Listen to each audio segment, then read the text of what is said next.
आप सोचिए, एक मशीन जो 1 सेकंड में 10 क्वाड्रिलियन कैलकुलेशन कर सकती है, ये आपका कल्पना नहीं, वास्तविकता है।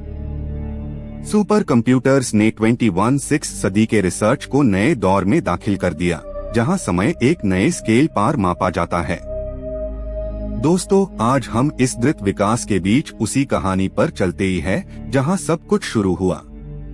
1940s के अंतिम दशक में जब ENIAC जैसे पहले ही इलेक्ट्रॉनिक कंप्यूटर बनाए गए, तब समाज ने कंप्यूटिंग शक्ति का असली अर्थ समझा। ENIAC 30 टन भारी था और 150 किलोवाट बिजली खर्च करता था। इससे ही एक शहर का पूरा ग्रिड चल सकता था। पर ये सिर्फ शुरुआत थी, आगे कोई ऐसा कुछ होने जा रहा था जो दुनिया को हिला देगा। 1964 में कंट्रोल डेटा कॉर्पोरेशन ने CDC 6600 लॉन्च किया, जो दुनिया का पहला सुपर कंप्यूटर माना जाता है। उसके 60 बिट प्रोसेसर ने 3 मेगाफ्लॉप्स की स्पीड हासिल की, जो उस दौर के लिए असंभव सा मानी जाती थी। ये मशीन सीमोर क्रे का मास्टरपीस था, जिन्होंने कंप्यूटिंग आर्किटेक्चर के नए नियम लिखे। सीमोर क्रे, जिन्हें सुपर कंप्यूटिंग का पिता कहा जाता है, उन्होंने डिजाइन में सिग्नल डिले और हीट डिसिपेशन जैसे चुनौतियों का समाधान खुद दिया।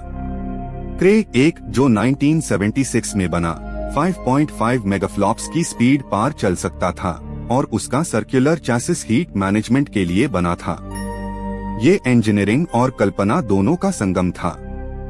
क्रे 1985 में आया, जिसका कूलिंग सिस्टम लिक्विड फ्लोरोकार्बन था, जिसका तापमान 40 डिग्री फ़ारेनहाइट तक रखा जाता था।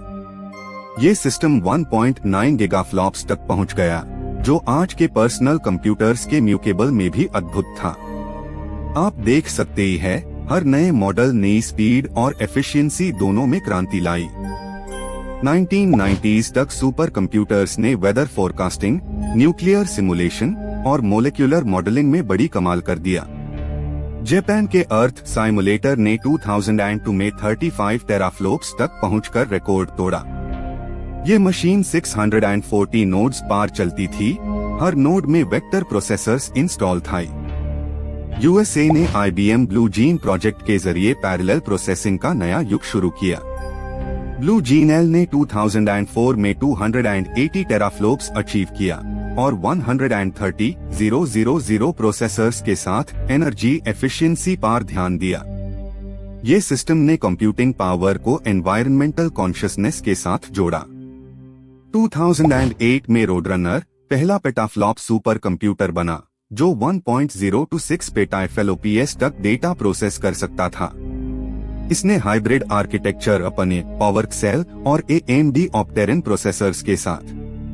दोस्तों, इस समय कंप्यूटिंग एक रेस बन गई थी, जहां हर देश अपना इंजीनियरिंग स्टैंडर्ड बढ़ा रहा था। 2011 में जापान का के कंप्यूटर ने सभी को चौंका दिया, 10 पेटाफ्लॉप्स की स्पीड के साथ।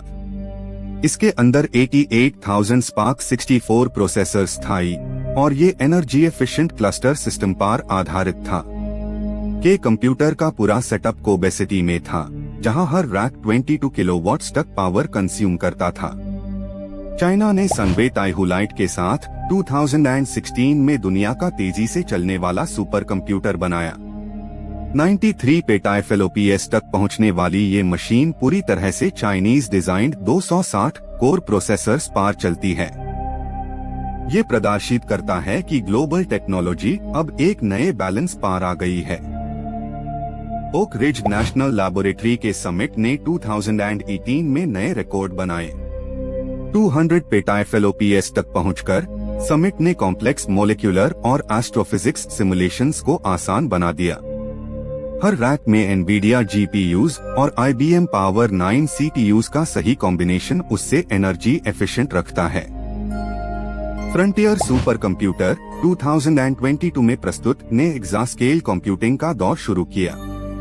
ये 1.1 EXAFLOPS तक डेटा प्रोसेस कर सकता है, मतलब 1 बिलियन कैलकुलेशन 1 सेकंड में। फ्रंटियर ने AI और क्वांटम मॉडल के एडवांसमेंट के नए दरवाजे खोल दिया।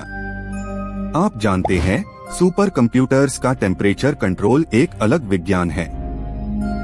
कूलिंग फ्लूइड जो -20 डिग्री सेल्सियस तक ठंडा होता है, पूरी सिस्टम के अंदर हर सर्किट के पास से गुजरकर तापमान को बैलेंस करता है। यही सबब है कि ये मशीन्स दिन रात बिना रुके चलते ही है। सुपर कंप्यूटर्स के अंदर हर नैनो सेकंड के लिए टाइमिंग क्रिटिकल होती है। एक इंस्ट्रक्शन डिले पूरी कैलकुलेशन को बिगाड़ सकता है। ये मशीन्स क्लॉक सिंक्रोनाइजेशन और इलेक्ट्रिकल जिटर के खिलाफ लड़ती है। हर प्रोसेसर साइकिल एक नया इक्वेशन सॉल्व करते ही हुई डेटा को रियल टाइम रीशेप करता है। आर्टिफिशियल इंटेलिजेंस के युग में सुपर कंप्यूटर्स और डीप लर्निंग सिस्टम्स एक साथ चल रहे हैं। ट्रेनिंग डाटासेट्स जो टेराबिट्स में होते हैं, उन्हें प्रोसेस करने के लिए मल्टीपल जीपीयूज लगाए जाते हैं। ये ह्यूमन ब्रेन के न्यूरल मैपिंग जैसे मॉडल्स पर भी प्रयोग किए जाते हैं। क्लाइमेट साइंस में super computers global weather prediction models चलते हैं, जहां एक सिमुलेशन में 10-18 डेटा पॉइंट्स एनालाइज किए जाते हैं। हर एक सेल एटमॉस्फेयर के प्रेशर और टेम्परेचर का रियल टाइम मॉडल देता है, जिससे स्टॉर्म्स और ड्राउट्स का एक्यूरेट अनुमान लगता है। क्वांटम कंप्यूटिंग को सुपर कंप्यूटर्स के पैरेलल चलाया जा रहा है, जहां क्वांटम बिट्स 0 और 1 दोनों को एक साथ रिप्रेजेंट करते ही हैं।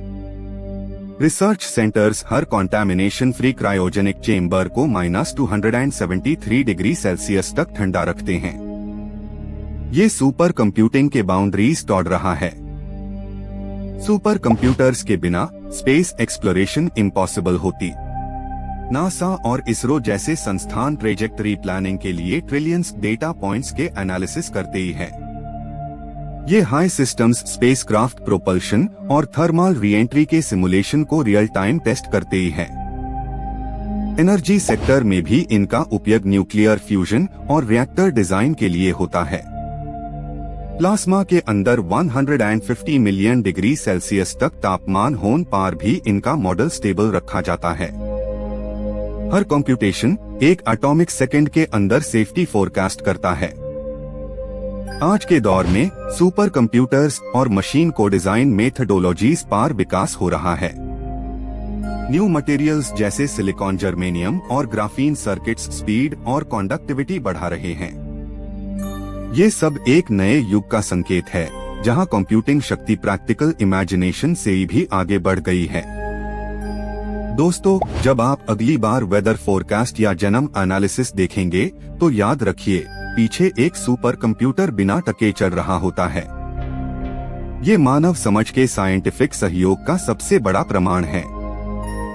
सुपर कंप्यूटर्स ने हमारे कल को आज के हाई सर्किट में लिख दिया।